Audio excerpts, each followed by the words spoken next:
going on, guys? It's your boy Elisha here.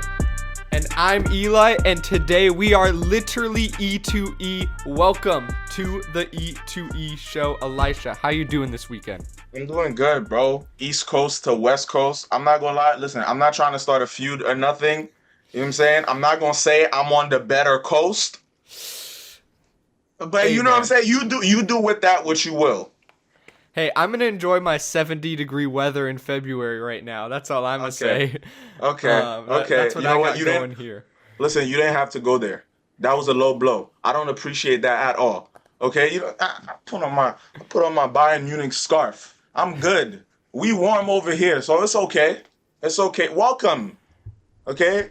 We starting this off with a weird energy. I'm not going to lie to you, Eli. Because you right now, hey, it's not I'm okay. very protective of the coast. But no, my whole thing is I'm in LA over the weekend, and on Friday when I was supposed to fly to LA, I had the worst problems ever because I live in Syracuse. When I'm on the East Coast, I go to Syracuse University, and 4 flights canceled on me because Thursday night, it was all nice and clear. Everything looked great. But then Friday night, they were like, let's screw over Eli Lesser. And they had snowstorm after snowstorm. And it was just building up. And 4 flights canceled on me. And I thought I wasn't even going to make it home.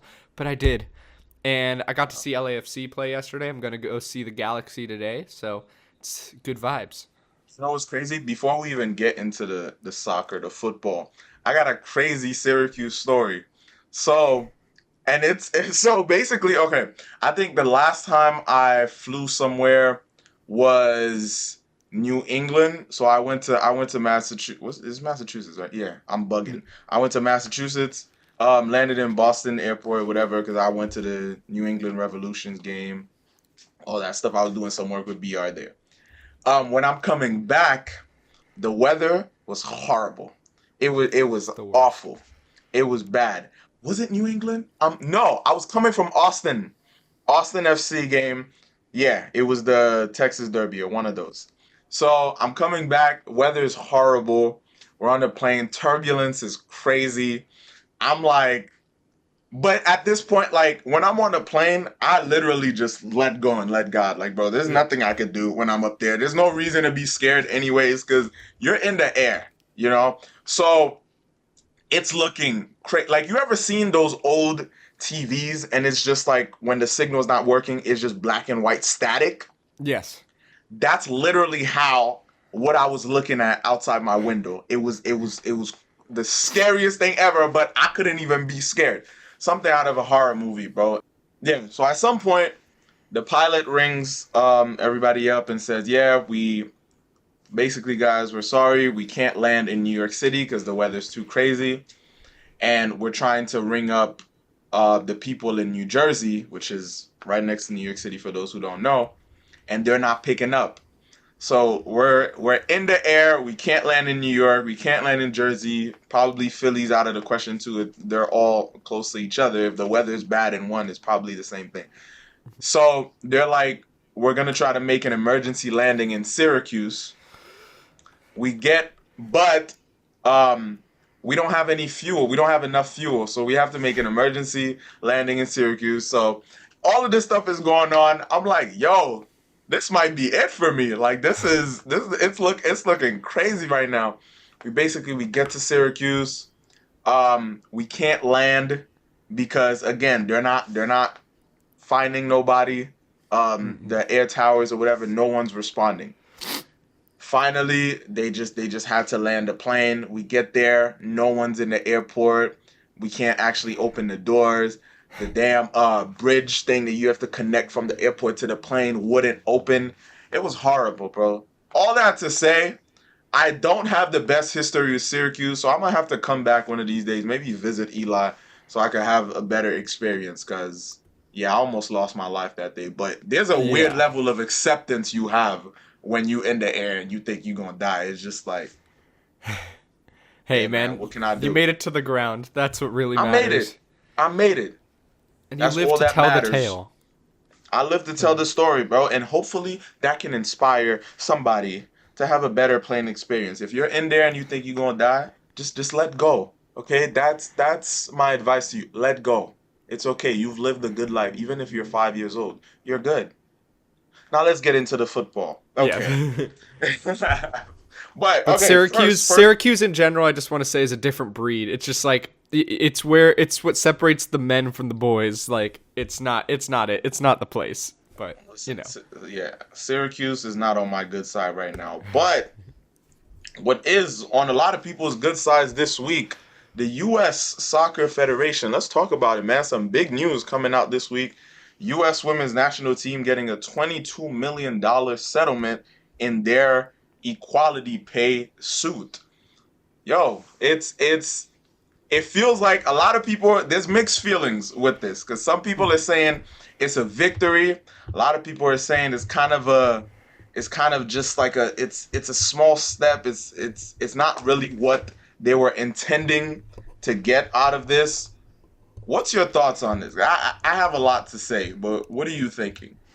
I'm more on this as a small step. You know, this should have been like expected a while ago. I don't know. I was on the side where it's like, you know, the women's national team, they've always been the ones providing. You know, sure, you know, ratings and TV money might not be the same as the men's, but you know, like at the end of the day, they're the best the US has to offer, not the men's team. And you know, it's like I've always been a huge proponent of them like getting that equal pay, or even, you know, being paid more in some regards. I mean, if you're winning World Cups, that means more to me than a team that could barely get out of CONCACAF. So I've always been like a big fan of, you know, women's pay, equal pay, whatever it is. But you know, to me, like this is cool that they were able to get this settled, but you know, it's like this is still just a small step for like a bigger picture in my eyes. Yeah, I think it's like, you know, I'm not gonna lie. For a while, I was like, I don't think it's fair to ask for the same pay if you don't bring in the same time. Even if you're not winning, I was judging it based on, yo, even if they're not winning as much, if they're bringing in more revenue, then it's only fair that they get paid more, right? Um, or on some level of fairness, you know. I think just straight business wise, it made sense to me. But then I was like, you know what? It's like if you're working, like they're not. It's not fair to make it based on like a commission side of it. Like it's almost like you bring in more, like in that sense, and you get more. But I just think somebody made a good point. They said it's like if you're working in an office space, right? The U.S. the federation is like one company, you know? So if there's a set pay, whether it's male or female, everybody should have the same equal pay, you know? And it's like the balance is one is bringing in more revenue, the other one, it's still like there's value in them winning trophies and actually being good. So I think that's where it kind of balances off, but it's all one big company and they're all employees. And so you keep the base pay. If at some point then the men's national team is not winning games and they're not bringing in any money or ticket sales or anything like their viewership, then it's like there's a real clear problem, you know, and vice versa. But each of them are kind of pulling their weight in some way. And I don't think either of them should be is less important than the other. So I think that, you know, it's definitely fair for them to be getting paid just as much. So Yeah. even if, you know, to start it's just that little settlement, you know, eventually, hopefully, it all balances out. And just a couple weeks ago, the women's national team was in LA. I believe they played New Zealand, but that match was packed. Like, you know, they fill up stadiums. It's not like, you know, 3 people are showing up to the game and, you know, they suck. It's like they are the show to see in women's soccer around the world. So it's like they do deserve to get that kind of credit, you know? Yeah, and I think that even sometimes some people are like, they go at like Megan Rapinoe and they're like, she may not be like the best player on the team, but she seems like she gets all the attention and all that stuff. I think there's a lot of people who still don't understand that marketing is like in sports, it could be your biggest asset. Sometimes you don't have to be the top player, the most skillful player or whatever. And Megan Rapinoe is a baller, we know that. But the fact that she's a recognizable face helps the game. It helps U.S. soccer overall and definitely helps the women's game. Like, we need more just superstars out there. Like, so yeah, I think it's good. I think it's heading in the right direction. And yeah, hopefully the next time we talk about this, it'll be with even more progress. No, definitely. All right. With that being said, yo, it's MLS weekend. MLS is kickstarting. It doesn't even feel right for me to introduce this when we got the main. Listen, I'm gonna let you do your thing. Because I know you've been waiting for this. All right, I'm gonna just go right in, and I'm gonna just say, like, I know this was a shorter off season than normal because we got to start early for the World Cup here, but for 2 months of the year, I just feel so lost, confused, hopeless, without a sense of belonging. And then all of a sudden, MLS comes back and everything in the world feels right. Actually, I won't say everything because of what's going on in Ukraine right now. But, a lot feels right. And, I'm home in LA for a reason. Shout out to Body Armor, first of all. But also because LAFC played yesterday, their home opener against the Colorado Rapids, which I was fortunate to attend. And then later today, which I guess will be yesterday when this comes out, but I'm about to see Douglas Costa make his LA Galaxy debut, and I'm just living right now. But first, I gotta talk about LAFC because there's a huge headline out of that is Carlos Vela, the Mexican international superstar, former Real Sociedad, Arsenal, everything LAFC superstar in 2019. He was just a baller.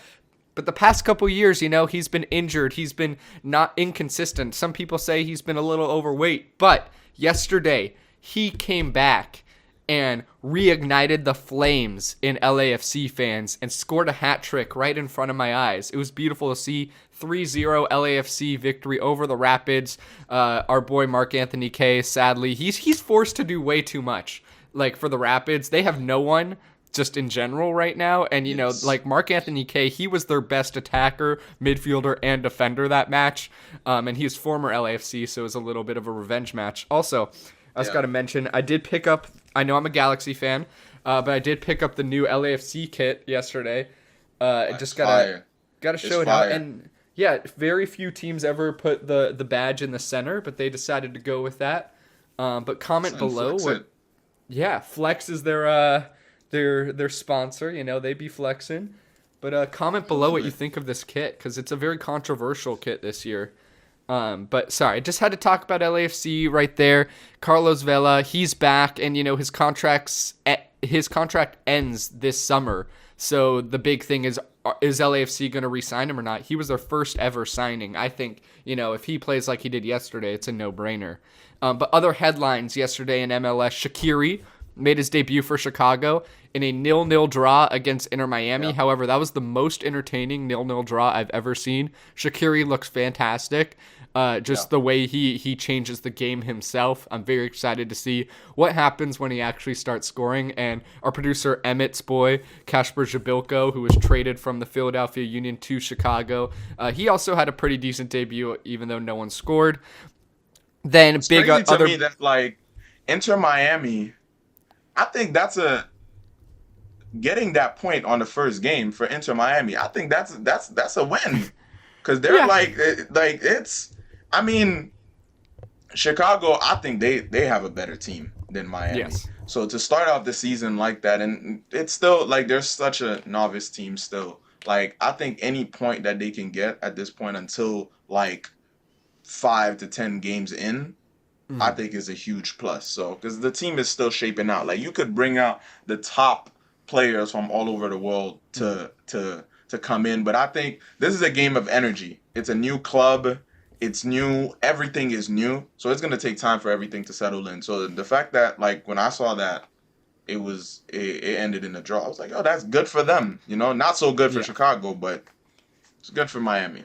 One thing about Miami is obviously they have Gonzalo Higuain, and speaking of players that is forced to do everything, I've never seen a player like forced to like take over a game like Gonzalo has for Inter Miami, because they literally have no one around him really. Like, they brought in like DeAndre Yedlin, U.S. international and all that, but like he's forced to be their lead playmaker and their lead goal scorer, which I don't feel like was Gonzalo's game when he was in Europe. But so much so that he's had to take over the game that he actually switched his number from 9 to 10 this season. Oh, obviously, producer Emmett said Breck Shea, the GOAT. Y'all know how much I love Breck Shea. Do not call him the GOAT. Please don't He call is him the GOAT. One thing I will say, though, the second he entered the match yesterday, the Inter Miami crowd was going crazy. They know what's up. The snake killer himself, Breck Shea. Goodness. And he actually had some great chances. I think Inter Miami played their best once Breck Shea came on. But, facts speak for themselves, I guess. But, that was a big one. Another, just some big results that happened. Austin FC, the club you visited, they thrashed FC Cincinnati at home 5-0. And sure, it was a 5-0 victory, and that's great for Austin, but it was against Cincinnati, so it doesn't fully count as a 5-0 victory. I can only imagine how the Austin fans reacted to when I tell you to this day, Austin is like the craziest atmosphere I've ever seen in a game looks amazing. Ever. It's insane. And they were not even winning. Like it was crazy. Win or lose, they go nuts. So, yeah, Austin, shout out to Austin FC, kicking it off on a good note, man. I'm definitely trying to go back. I'm definitely trying to see the Verde and all that. I love how, when they score, their stadium goes green. Like, that just, those little touches, are really cool. Columbus beat Vancouver 4-0. Vancouver lost their goalkeeper to LAFC this offseason, and I think that was, a huge loss for them. Maxime Crepeau, Canadian international. Then, we're going to be visiting them next week. Charlotte FC played in their first match. It was at DC. They looked terrible. It was 3-0. Charlotte actually did score a goal, but then it was taken back from VAR. But I don't necessarily think it needed to be taken back. I forgot what the call was, at offsides or something. But, Charlotte FC, man, they look like a high school team playing in MLS right now. And I'm, the Galaxy fan in me is very excited for next weekend when it is going to be Galaxy Charlotte. So we'll see. Maybe the Galaxy could get those 3 road points. But if for Charlotte fans' sakes and the crowd, I'm a little worried for them. And then the match of the night for me was actually a 2-2 draw between the Timbers and New England Revolution. This was the matchup. So the Timbers hosted MLS Cup last year, and the Revs were a team people expected to make MLS Cup, given, they broke the points record. I thought MLS scheduled this match assuming that would be a rematch of the MLS Cup, but then NYC obviously snuck in over the Revs. But there's so many things happen this match. Sebastian Lletget, Josie Altidore made their debuts for the Revs, which is fun. Lletget even scored, and then Jimmy Chara on the Portland side, wearing their beautiful Rose City kits, scored a bite kick in what's going to be the goal of the week until Douglas Costa scores from midfield today. Oh my God. But oh my God, you really banking on Douglas Costa? Listen, you better keep that same energy next week. I'm not rooting against them, but you playing your life on it, and he better make sure that he shows out for Eli. I'm about to DM him or something like that and just antagonize him to see if that'll give him some extra motivation so he could play well today. Dude, he's got to, and especially, Carlos Vela scored a hat trick yesterday. The pressure's on for Chicharito today. What's he going to do opening day? Because that's, it's the Carlos Vela versus Chicharito city, and I just think Douglas Costa, a lot is going to be on him this season, because I am a Galaxy homer. We know this. And for those viewing, I'm always going to overrate the Galaxy, but I did have them as the 3rd seed in the West this year, so they better prove me right. But yeah, that's really it for the MLS stories. And then, there's a lot of matches today that we sadly won't talk about on this episode. But for my sake, I hope the Galaxy are going to make me happy today. So that's it for MLS, at least. I'm looking forward to the season in MLS. I'm paying attention so much more. Listen, you already know, New York, listen, they have my support, but I just hope that somehow, although I've done so much more work the only work I've done with the New York Red Bulls, I'm happy for NYCFC And there's been all these jokes about them not having a stadium and all of that. And it's been a mess for a few years. But I'm really happy for them, and I hope that somehow they can push each other to be better. Because one thing we have in New York a lot is like whether it's sports teams or artists or whatever, there's just so much like the competition sometimes gets a little unhealthy, in New York, and we have so much talent in all areas. But I just hope that somehow both teams can make it to the playoffs and just show out. Who knows? If somehow they could we can get at least, quarters or semis for both New York teams, I'll be happy with that, And if Y'all we get need a back-to-back New York win, I'll take that too. I need the Red Bulls to like be less cheap.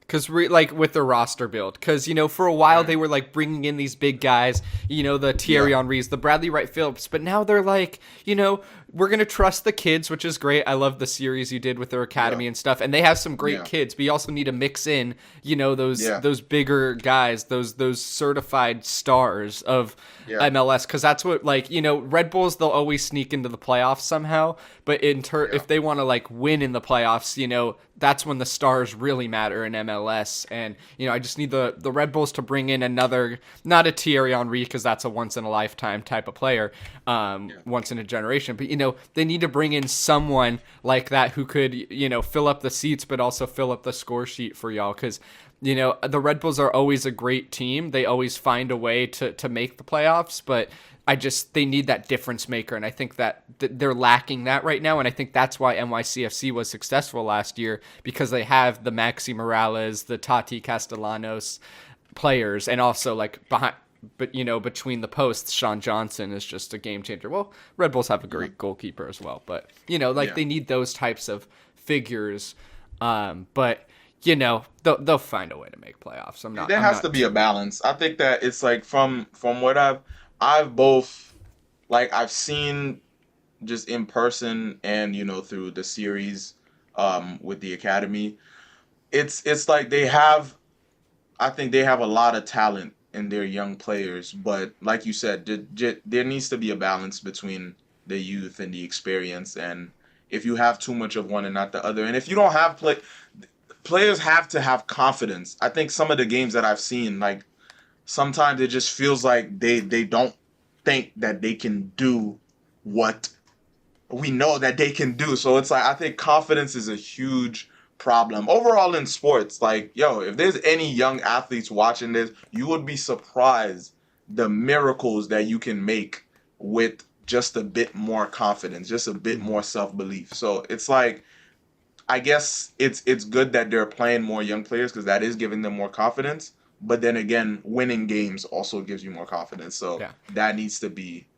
And they did that yesterday. They beat the San Jose Earthquakes, which, I'm not going to say is an insane victory ever beating the San Jose Earthquakes. But 3-1 on the road is a great result for the Red Bulls. So off to a great start this season. And off to a great start, man. Despite it being against the Smurfs. But yes, great job from the Red Bulls. And not call them the Smurfs. we call them a couple different things, Galaxy fans. We call them the Smurfs. God. But then the overall thing, if you check comment sections about San Jose, no matter what it is, San Jose could win 5-0, or they could sign Messi or someone, and you'd still see comments in the club, or in the comments in the comment section being further proof as to why San Jose is the smallest club in MLS. So, that's just what we do. I need to leave San Jose alone, man. I'm about to get a jersey just so that I stop this bullying. I am against the bullying of MLS clubs.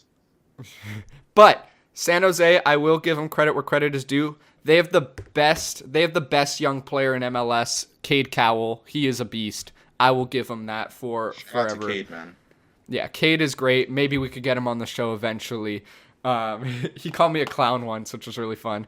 Why did he call you? Do you have beef with Cade? Please. No, I do not. He is a loyal follower of This Week in MLS. However, when I did trash San Jose a little bit, he called me a clown, deservedly so. But San Jose, they actually, fun story time. Let me explain. So what happened is I went to the USWNT match in December, right?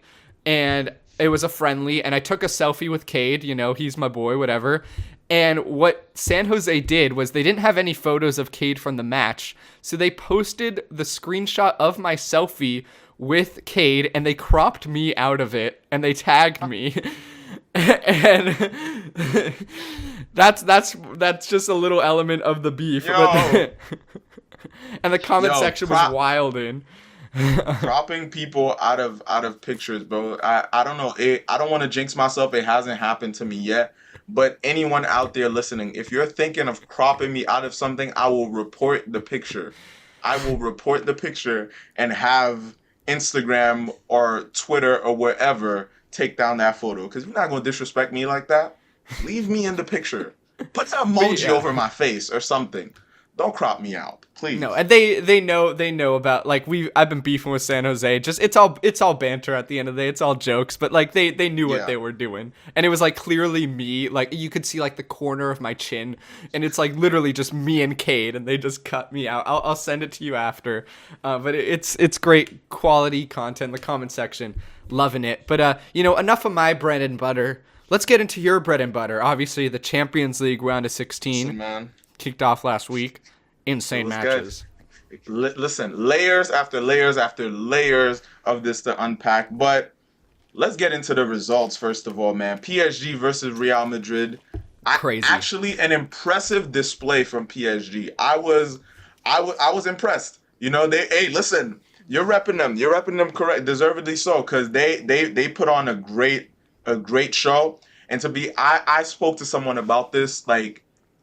They said PSG won because of hard work, and to me, it was a bit of a miracle, you know, and sometimes you need that. But if there are some unspoken rules in the game where if you're a team that's dominating throughout the whole entire match, and it takes Mbappe level skills to go and, you know, take 1, 2, 3 players, you know, to score a solo goal, then it's just miracle at this point. It's not even hard work anymore. I mean, they absolutely deserved it, but it just felt like they were going to have to share points at the end. And I'm happy that the better team won that day. Also with Sporting versus Man City, 5-0. I knew that was going to be an easy draw for them. Salzburg versus Bayern. Yes! We were so close. We predicted that Salzburg would be the upset. And hey, I'd say a 1-1 draw is an upset in a way. Brendan Aronson, our boy, got the assist. Just love it. I just, listen, although it's, and we're going to unpack, guys, the whole sports betting thing that's been going on. And I'll be the first to say, Bayern cost me some bread. Don't do that, Bayern Munich. Do not do that in a game where, to me, it's like, after Haaland leaves Salzburg, I'm expecting it to be like Bayern is supposed to, on paper, Bayern is supposed to beat Salzburg. So I was not expecting that draw. Nonetheless, like, let alone Salzburg being 1-0 up on Bayern. That was completely unexpected. Although I did say there was going to be some upsets, I put my money on Bayern either way. So I was a bit of a hypocrite, so I guess I had to pay for that. But hey, shout out to the Medford Messi, Brendan Aronson, just absolutely being the Medford Messi. he was the boy. I mean, I said last time that he was going to score. He got the assist, which is close enough, and he is that dude, and he is going to the Prem next year, assuming Leeds United stays up. If they get relegated, he won't be going there, but I'm very excited to see what he can do, and he'll be joining American head coach, it seems, Jesse Marsch there, so that's a little bit of a little vibe, former Red Bull, New York Red Bull, RB Salzburg, RB Leipzig manager, so gotta love to see that. I did want to touch up on the PSG match because there was a little bit of drama, kind of. For sure.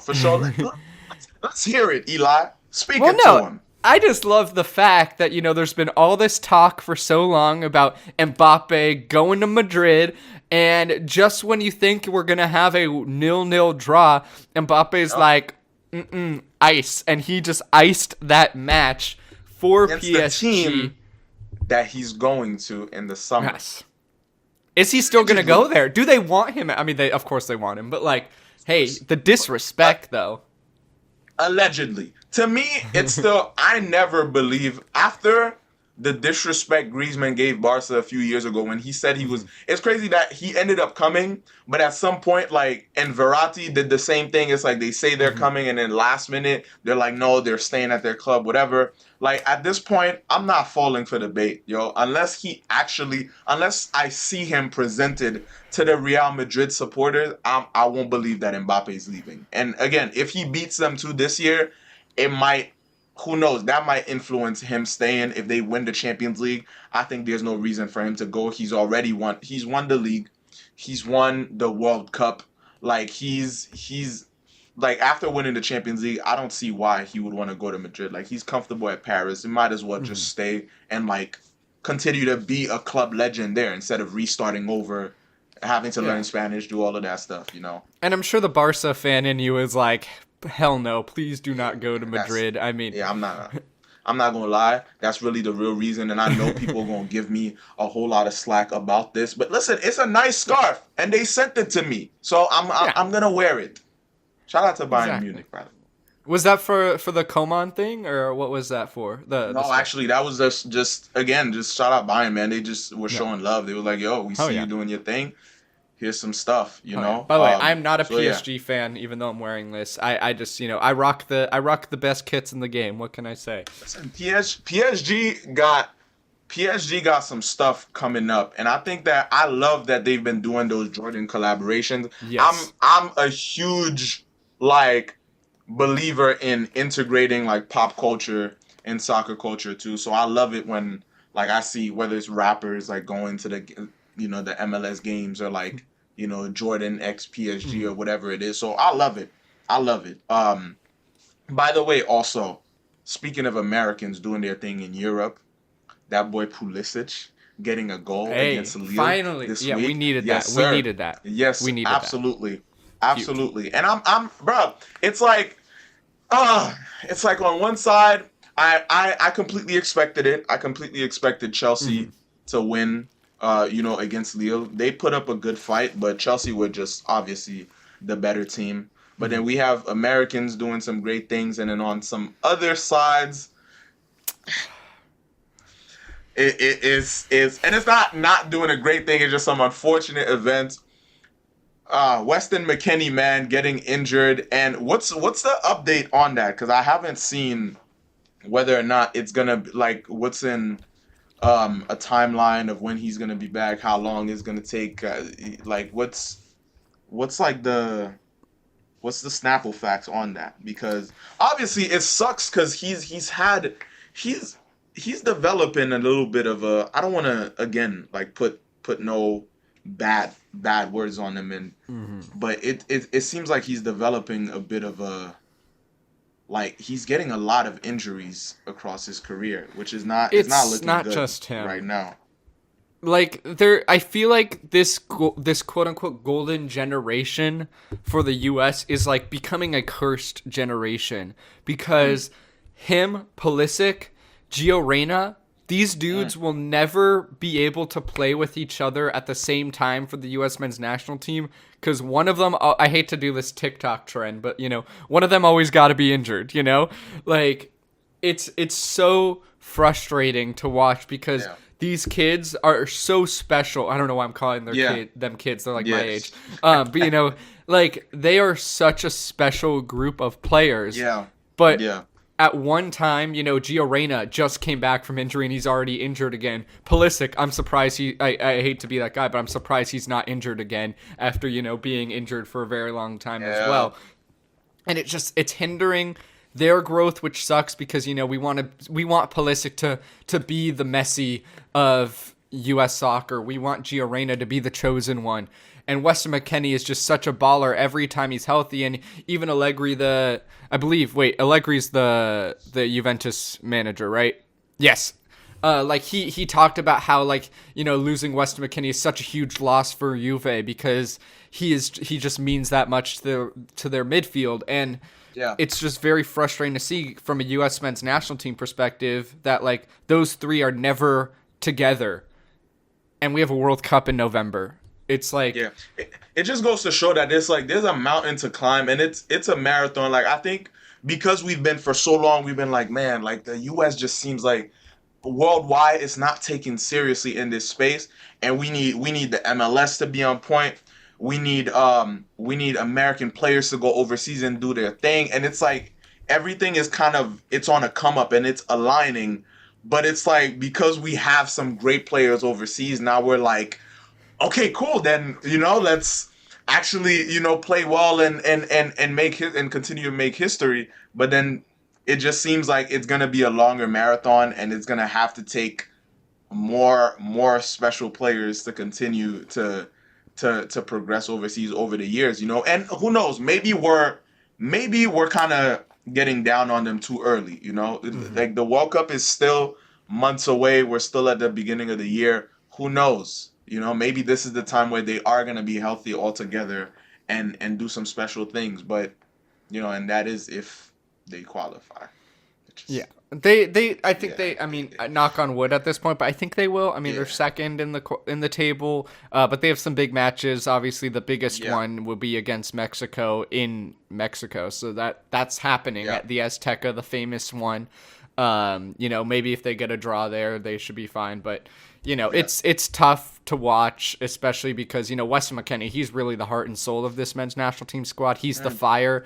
Emmett and I were talking about before the show. I know he's an 8, not a 6, but the fiery defensive midfielder is like the most important player on the team, and I feel that with Weston McKennie and just like the energy that he brings and the fire he brings and the swagger he brings as well. So I don't know if you guys ever watched. Have you watched the Juventus series on Netflix? No, I haven't. I that's on my list. It's forever on my list of things I need to watch, but I haven't gotten to it yet. You absolutely should. If you guys listening, watching, if you haven't watched it, Juventus series on Netflix. Also, there's is it Southampton? Oh, what is that other Premier League team that's on Netflix? Sunderland. There's Sunderland. Yes. Yeah. There's so many great series about soccer, about football on Netflix. You guys should definitely tap in. But Juventus, from watching that, one of the things I took away was that that there's so much more that goes into being a top team, being a top sports team overall, that I think that a lot of the fans could take away from this, could have a little more empathy for their teams and could have a little more understanding, because it's not easy, especially when you carry a big name. But then for an American player to come in and I feel like they value him, like they really believe that he's important to Juventus, which is like, it's a big deal, because a lot of times it seems like every player is so disposable in England that when you have a player that the club is like, yo, like this guy is actually our guy and he's essential to the club, I think it's a huge deal, and I hope that he can recover quickly and get right back out there. But again, too, it's like every time a player is injured, they lose a little bit of their touch, So, but again, hopefully that's not the case this time, and he could come back, make a healthy recovery, and be ready for the rest of the season and the World Cup. So, speaking of Juve, they had a 1-1 draw against Villarreal. Any thoughts on that one? I didn't get to watch that. I think that it was Juve is, I don't know, like they're losing their dominance in the Serie A. Like, it's like year after year you're seeing that it's like they're just not those top dogs. They're not the Bayern of the Serie A anymore. And it just seems like teams are not scared of them anymore. And that's exactly what I felt like against Villarreal. Like they were just not feared. Like they just kept pushing at him and going at him. It's going into the second legs. I feel like overall in the Champions League, like it's gonna be very interesting. They took away the away goal rule. So now it's just like whoever gets the most points is the winner. So I think it's gonna be really interesting, and it's putting pressure on Juve. Back in the days, it seemed like when Chiellini and Bonucci and the Pirlos were there and they were at their prime, it just felt like when they draw a game like that, like they're gonna come back like what? Like this, who we are? Like, we're going to get at him next and move on to the next round. But it just seems like right now, Villarreal just have just as good a chance to move on to the next round as Juve does. So it's all about, a lot of times it's mental. You know, if you're not already in your opponent's head, then you've lost a bit of the battle already. And Juve is just, they're not as respected in terms of like their prestige and their quality as they used to be, you know. And maybe that means and again, Chiesa just goes in and out of injuries too. It just means that they need to really look into the future, because if not, it's gonna be tough for them to get back to their throne. No, they definitely kind of need that kind of rebuild process in terms of their club from front to back. Another Italian team that was in the Champions League round of 16. Are you a Liverpool guy, by the way? I like Liverpool. Yeah, you can't. I just, from a neutral standpoint, like I just feel like unless you're a diehard supporter of like United or something, you can't really hate Liverpool. Like, man, like guys like Sadio Mane and a manager like Klopp, like you just can't hate them. So I'm always rooting for them to do well. Well, they beat another Italian team, Inter Milan, 2-0. That was something that happened. And, you know, Firmino, Salah, it really didn't feel like Inter stood a chance in that one. And then, obviously, I want to mention United Atletico. At first, you know, I said that there was no chance United was going to, you know, make it past it. But now that they have a 1-1 draw on the road, now I'm just like, you know, we know Ronaldo in second legs of a series. You know, we know how he's going to do his thing. And man, please, Ronaldo was absent, and he has been absent for about 10 games now. But hey, second leg Ronaldo. Anthony Elanga, okay? Elanga's 19 years amazing. Bruh, this boy saved United, and then they go right back again against Watford in the Premier League. Few days later, 0-0 draw, and I feel like, bro, somebody put a spell on United. I'm convinced there's a voodoo doll somewhere with a United jersey on, because there's no way. It's like they dominated Watford throughout the whole entire game, and honestly, they could have beat Atletico. It just feels like there's a force. I don't know if it's maybe Ronaldo not being in form, or it just seems like they have the right team, they have the right plan, but it's just not being executed properly. So it's I'll take the 1-1. The 1-1 draw against Atletico was a win for them, but that 0-0 draw against Watford was just, bro, something is wrong. Something is absolutely wrong, and it's not in the team. It's just an outer body thing that's stopping them from being successful. Yo, all I'm saying is I am living for the next man up mentality. You know, Greenwood, who cares? Elanga, dude, he is the answer. He is the future. He is the Swedish Messi. Yeah. He is going to dominate for years to come. And I am on the hype train, and I'm claiming him now. You will forever call everybody the something Messi. Hey, I'm wearing the Messi right now. The Swedish Messi. Oh my God. You know, I love Messi. Eli is gonna be the West Coast Messi.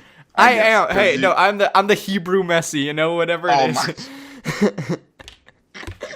No, you know, everyone is I'm in the search for the next Messi, man, because I love Messi very much. You know, even though I've never claimed Barca as my club, I was always the big Messi guy, and you know, just like getting into soccer, obviously, you know, it's always Messi, Ronaldo, but like obviously you a real one if you believe that Messi is better. So I'm all for it. I love this dude, and I got to look for the next Messi somehow. So I'm gonna claim everyone as a Messi, but Elanga, he is the Swedish Messi. He is going to be dominant for years to come, and I'm so glad that he's getting his chance at United, because he has been the best player at United over the last month or so. So, you know, while there have been some sad moments, Elanga is the boy, and I I'm excited, and just stay tuned for leg 2 Ronaldo, because he's going to score 3 tap-ins. Just like, he's going to get that little like breakaway where just no one's around him and he's just going to slide it home, and he's going to be treated as a god as he should. And I actually do have United advancing past Atletico now. Man, where I'm going to leave this at is Ronaldo is fit. We know that. He's about to be 38 or 37 years old. We know Ronaldo is fit. He's athletic. But in terms of his footballing abilities, I think we're seeing a huge decline that I don't think we're gonna see. We're so used to seeing Ronaldo have a bad spell and then come back and just dominating, but we're forgetting that he's getting older. After this, I don't think it's if they get eliminated after this, like we're seeing the end right now. But who knows, man? I'm still gonna bet on them because I need my bread back. Okay, they all made me lose. Bayern, shout out to Barca though. You know what I'm saying? Barca, yes, we did talk about Barca in the chat. They came through I'm talking for about you. My team. You said Barca was back.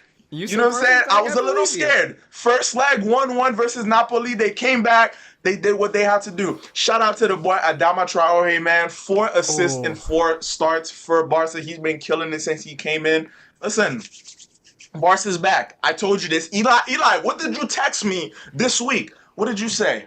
I said you were right. I was watching that Barca match in class, and I was blown away. That was so fun to watch, and it gave me a little bit of like that glimpse of what Barca used to be, and maybe where they're heading in the future. And I always tune in for my boy Serginho Dest, but it wasn't even about him. It was Traore, it was Aubameyang, it was Torres. I'm loving Torres. Sir. I think Torres is a king. He is an absolute king for you guys. And, I might be hopping on the Barca train again, I only, I won't say I only like them because of Messi, because I loved Iniesta, Xavi, and all those boys, Puyol, but, I might be hopping on the Barca train again. I'm unclaimed in terms of giants. I am a United guy, but I'm unclaimed, and I might have to tune in a bit more to Barca. Yes, but, yes. We'll welcome you with open arms. Okay, come on to this side. This is the right side. I do have a Messi kit. I have a Messi, or like I'm wearing a Messi kit, but I have a Barca Messi kit from a few years. Is it a Barca kit? Okay, cool. Yeah. I'm just. You got to start this off right, okay? We're welcoming you. It starts with the gear. You watch the games, okay? And then it's from there on, you know what I'm saying? You're certified. Visca Barcelona, Forza Barça. Yes, sir. That's what I like. Yeah. You know what? Hold on, because you can't be the only one. I gotta show out. I gotta show out too. Listen. You know what I'm saying? You know what I'm saying? That's it. This is your initiation. This is Eli's initiation. Okay? As a Barca supporter. Let's do it. All right. We've been waiting for you. I guess we're doing it. We've been waiting for you to come on the right side. I guess this is it now. I'm a Barca guy. Cool. I mean, hey, I was always them. Always them over Madrid. I don't know the words to the anthem. Barca. Hey, all I'm hearing right now is next year we do an E2E in Barca at Camp Nou, Traveling E2E. Stay tuned, guys. Make it happen. The more you guys support, the more we're able to do things like this, okay? And by the way, thank you guys for tuning in. Thank you guys for constantly, supporting this. I know we're 2 episodes in, but we see everybody, tapping in on different platforms. I appreciate y'all. We got more content coming. We got more of the E2E show coming up. And before we end this, actually, wellness check every week. I want to make sure, guys, that we bring in some value to you guys. First of all, Eli, overall, how you doing? How you feeling mentally, physically, spiritually? What's going on? Not gonna lie, it was a pretty stressful week last week school-wise, and then making sure that I got to LA with my flights getting canceled. But, now that I'm here, I am enjoying myself. I'm living the life. I had some Korean barbecue last night. Another reason why West Coast is clear. I can't lie. But, LA Korean barbecue is top tier, bro. That's what I'm saying. But I'm living the best life right now, and maybe my wellness won't be as great after this Galaxy game, but maybe it'll be fantastic when Douglas Costa scores 10 goals. So we'll just have to wait and see. But no, I think I'm doing fine mentally. I'm always fine.